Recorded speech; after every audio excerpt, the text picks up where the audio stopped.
নমস্কার, আমি মঞ্জু ভট্টাচার্য। আমার গল্প পাঠ আসরে আপনাকে স্বাগত জানাচ্ছি। আজ আমি পড়ে শোনাচ্ছি বাল্মীকি রামায়ণের উত্তরকাণ্ড থেকে 20 থেকে 23তম পর্ব। একদিন মুনি পুতগব নারদ মেঘে আরোহণ করে রাবণের কাছে এসে বললেন, বৎস, তুমি বৃথা মানুষ বধ করছো কেন? তাদের মৃত্যু তো অনিবার্য। তারা ক্ষুধ পিপাসা, জরা, শোক প্রভৃতিতে ক্ষীয়মান, কখনো নৃত্যগীতাদি, কখনো রোদন করে। তারা স্বজনের স্নেহে মোহগ্রস্ত। তাদের ক্লেশ দিয়ে লাভ কি? সকল মানুষই যমালয়ে যাবে। অতএব তুমি যমকে জয়ী করে সর্বজয়ী হও। নারদের কথায় উৎসাহিত হয়ে রাবণ যমের সঙ্গে যুদ্ধ করবার জন্য দক্ষিণ দিকে যাত্রা করলেন। তখন নারদ দ্রুত গতিতে যমের কাছে এসে বললেন, রাক্ষস দশানন তোমাকে জয় করতে আসছে। দণ্ডধর যম, আজ তোমার কি দশা হবে? এমন সময় দীপ্ত সূর্যের ন্যায় উজ্জ্বল রাবণের বিমান যমলোকে উপস্থিত হল। রাবণ বললেন, প্রাণীগণ সুকৃত ও দুষ্কৃতের ফল ভোগ করছে। পাপীরা কৃমি ও কুক্কুর কর্তৃক ভক্ষিত হয়ে চিৎকার করছে। শোণিতময়ী বৈতরণী বারবার পার হচ্ছে। তপ্ত বালুকায় দগ্ধ এবং অসিপত্র বনে ছিন্ন হচ্ছে। রৌরব নরকে ক্ষুরধারা খার নদীতে ক্ষুধিত ও তৃষ্ণার্ত হয়ে পানীয় ভিক্ষা করছে। অন্যত্র ধার্মিকরা মনোরম প্রাসাদে প্রমোদাগণের সঙ্গে বিবিধ সুখ ভোগে নিরত রয়েছেন। রাবণ পাপীদের মুক্তি দিলেন। তখন সর্বদিকে কোলাহল উত্থিত হল। প্রেতরক্ষকগণ ক্রুদ্ধ হয়ে রাবণকে আক্রমণ করলে যম সেনা ও রাবণ সেনারা তুমুল যুদ্ধ হতে লাগল। রাবণের পাশুগত অস্ত্রে যমের সৈন্যগণ দগ্ধ হয়ে ভূপতিত হল। তখন বৈবস্বত যম স্বয়ং রথারোহণের রণস্থলে এলেন।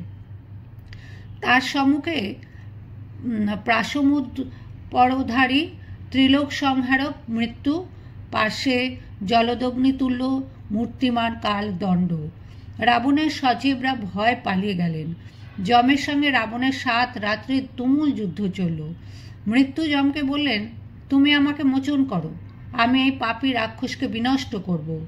যম বললেন, তুমি স্থির হও, আমি একে মারব। এই বলে তিনি কালদণ্ড উদ্যত করলেন। তখন পিতামহ ব্রহ্মা আবির্ভূত হয়ে বললেন, মহাবাহু বৈবস্বত, এই নিশাচর তোমার বধযোগ্য নয়।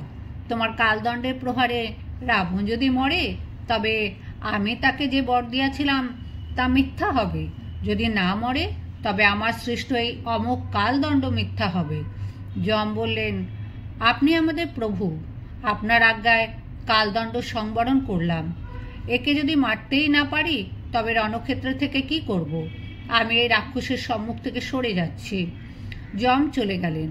রাবণও বিজয় ঘোষণা করে যমলোকে থেকে প্রস্থান করলেন। রাবণ সদল বলে মহাসমুদ্রে প্রবেশ করে ভগবতী পুরীতে গিয়ে নাগগণকে বশে আনলেন। তারপর মণিময় পুরীতে গেলেন। সেখানে মহাবল পরাক্রান্ত নিবাত কবচ নামক দৈত্যগণ বাস করে।